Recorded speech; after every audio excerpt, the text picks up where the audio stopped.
Ladies and gentlemen, welcome back to Apex Legends. My name is Wozmatic, and this is episode 4 in our series looking at detailed weapon data for all of the guns in Apex Legends. We're in the training ground as usual, and I will start as usual by looking at the weapons down here that we're going to talk about.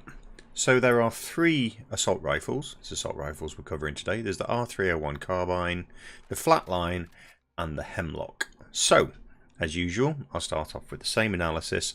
We'll look at shooting into the body, shooting into the head with a single shot, and we'll look at the total clip size. We'll look at the headshot multipliers for each weapon, which is fairly even in this category. Can it one-shot kill? Can it kill with a full clip of armor? Can it kill with a full clip without armor? What's the rate of fire? What's the recoil? And particularly for this class, does it have a single shot? So if you press B on your keyboard, if you're using a PC, you can single shot.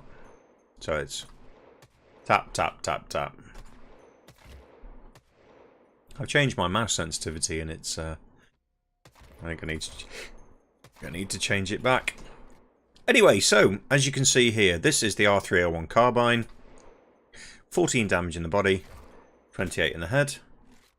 Headshot multiplier of 2. There are 18 clips in the magazine, and at 14 damage into the body, that will give you a total damage per clip of 252. Is that enough to kill somebody with armor? Yes. Is it enough to kill somebody without armor? Yes. So a full assault rifle on full auto. Let's have a blast. 252. That's 14 times 18. Likewise with the headshots, it's 28. Now the 2 times multiplier, that gives you 504 total damage. Again, more than enough damage to kill somebody. The rate of fire for this R301 compared to the other assault rifles in the game is the fastest. Both of the others are medium speed. The Hemlock Burst is, unsurprisingly by its name, is a burst weapon. So when we come to look at the DPS figures, it's quite interesting because, unless I've got my formulas wrong, 2 of the weapons match exactly. I'm just going to double check these formulas. Surprisingly, these numbers look fairly accurate, so that's interesting. Anyway, I'll talk about that when we get onto it. Second weapon to look at, I'll do these in order that I pick them up on my spreadsheet, so I'll keep it right in my own head. VK47 Flatline. This is, it has single shot, of course. 1 shot into the body is 16 compared to the 14 of the R301. 1 shot into the head is 32. 2 times multiplier for headshots. Total damage from a full clip, because this has a clip of 20, it's 20 times 16 instead of the 18 times 14. So this is actually doing 320 damage compared to the 252 of the R301 Carbine. I will put the spreadsheet up on the screen in a minute, and you can see these stats for yourself. Headshot damage at 32 will give you 640 total damage from a clip, assuming you hit all headshots. Recoil on this is medium. Let's put it back on full auto. It's not too bad though. Let's have a look at the R301 recoil. Yeah, that's not too bad. I'd say they're roughly lifting about the same. I'll talk about the DPS stats in a second, because that's where it gets interesting. So can you one-shot kill with this? No, you can't, because 16 or 32 isn't enough to kill with a single shot. Can you kill with a full clip? Yes, in both scenarios, 320 damage and 640 damage, assuming 100% accuracy.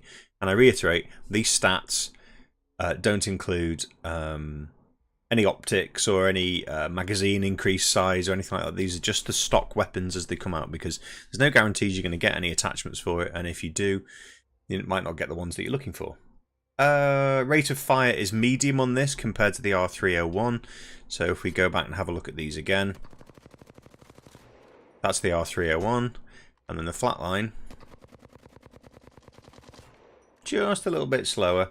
The time to empty a magazine on the R301 is 1.6 seconds. The time to empty a magazine on the VK47 is 2.03 seconds. And then that brings us nicely to the Hemlock Burst. As the name indicates, it's a 3-shot burst. Now, there is a way in here to damage feedback. Where is it? I can't find it. Somewhere you can have the damage numbers floating. There we go. Well, let's have both. See how that works. 18. So this is 18 damage. 18 damage into the body, 54, which obviously is 3 times 18 because it's a 3-round burst. The Hemlock Burst has 18 rounds in the chamber, doing the most damage per shot of 18, and in a 3-round burst, 54. Headshot multiplier is 2 times again at 18. 18? 36. 2 times 18 is 36. So it's 2 times multiplier. Full magazine of 18 rounds emptied, obviously in burst fire, is 324 damage. So that's the highest amount of damage you will get from a magazine, assuming you hit every shot. 2 times multiplier for the headshots gives you 36 damage. 36 times the 18 gives you 648 damage from a full clip, assuming 100% headshots. So in terms of the damage numbers, the Hemlock Burst has it. The downside being that you have to fire in short bursts like that. Can it one-shot kill? No. Can it full clip kill? Yes, on both counts, with and without armor. It's medium fire rate. It's exactly the same fire rate as the flatline, but obviously fires in bursts. In terms of the recoil, I put recoil as medium again for this one. I'd actually say that's probably a little bit lower than the other two, thinking about it. Maybe not. Okay. Time to empty the magazine. This is the slowest fire rate, and this is me timing at the fastest I can shoot. 2.35 seconds. This is where I bring in the spreadsheet. So, try and make sure you can't see the graph just for now, because comparative analysis is quite interesting with this lot. And I will just drag this open so you can see, if you're watching this on a phone, you can see the stats. So this is just the numbers that I've just run through. 18 rounds for the R301, 20 for the VK47 flatline, and the Hemlock Burst is 18, firing in triple round bursts. The Hemlock Burst has it in terms of the amount of damage, the headshot damage, the total damage per clip, the total damage for headshots per clip, but it's the slowest firing. So actually, in terms of damage per second, because it's a triple round burst and it's slower firing than the other two, it actually puts it at the bottom of the pile.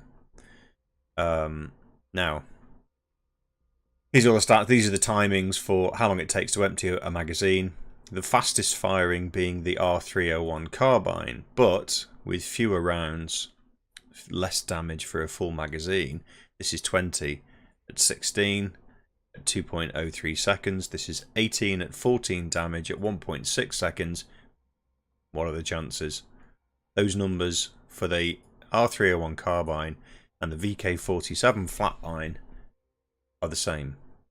Exactly the same. And I just double checked these numbers just to make sure I wasn't going crazy. There's no guarantee that I'm not going crazy, but the numbers do match anyway. So what does this tell us? Well, I think I always work on the assumption that damage per second is of more value in a firefight than total damage per bullet or per magazine. So if you have a magazine with 1,000 rounds in it, but you can only do 100 damage per second because it's slow firing, then you're going to die if the opponent has a faster, higher damage per second weapon. So these stats mean something. If we then skip this to the graph and just have a quick look at the comparative analysis, what you want to call it. Stretch this out a bit here. Oh. So, just shows us what we really know. The Hemlock Burst is in the grey, the VK-47 Flatline is in the orange, and the R301 is in the blue. Damage to the body, the R301 is the lowest, the Hemlock Burst is the highest. Damage to the headshot, again, the Hemlock Burst is the highest, it's 18 per shot, 2 times multiplier is 36. But bear in mind, this fires very quickly in 3-round bursts, and I do believe there is a selector in the game where you can have this weapon firing full auto. Something to think about. There goes my training ground. In terms of total damage from one clip into the body, the Hemlock Burst has it. 324 damage from a single clip. Just double check that on here. 320, yeah, 324. Just slightly slower firing because of that triple round burst firing mode. So then total damage from headshots, again 2 times the multiplier because of the damage per bullet and a slightly higher number of rounds. A lower number of rounds, 18 with a higher damage. You get 648 damage. It's marginal. I would suggest that these total damage figures are marginal. But for me, these are the numbers that are really, really important. And this is where it starts to look interesting and a similar trend to the shotguns, in that the weapons that do the lowest damage suddenly jump up in terms of the damage per second because of the rate of fire. In this category, you could say that if you take all of these figures into account, okay, your damage per second for the Flatline and the Carbine R301 are the same and the same. So you then have to look at these other numbers and say, well, what is going to give me the best performance? So whilst the DPS is all that's important, you've got more damage per magazine, more damage per magazine, more single shot damage, more single shot damage. Whilst the DPS figures are, I would say, if I had to make a judgment, I wouldn't mind either the R301 Carbine or the VK-47 Flatline. I'd happily run with either of those. But if you want to take an overall view of all of the statistics put together, it's got to be the VK-47 Flatline. And turn this audio down a bit. So there you go, ladies and gents. That's my analysis. It's a very narrow run thing in the assault rifle category, but I would suggest that the VK-47 Flatline marginally has the edge in terms of performance over the R301 Carbine, which is a surprise. And I think if you were to see the Hemlock Burst with a selector, you would see that the Hemlock Burst would probably rocket in terms of these DPS figures. So if you get a Hemlock Burst, for example, and maybe I should run this with some modifications on the weapons. It's very difficult to actually grab these weapons and run these tests with modification figures, because I have to play the game, grab the weapons, and then somehow ask my team politely if they'll mind me testing and taking notes of the damage in the weapon. So it's not very fair. If we could get something in the training range that would give us all of the modifications in the game that we could test out, that would be great. I suspect Respawn won't do that. So that's it, ladies and gentlemen. If you'd like to watch any of the other episodes in the series, episodes 1 to 3, covering pistols, SMGs and shotguns, then the link is in the top right. And all that's left is for me to bid you a good day, and I will see you in the next one. Thanks very much. Bye for now.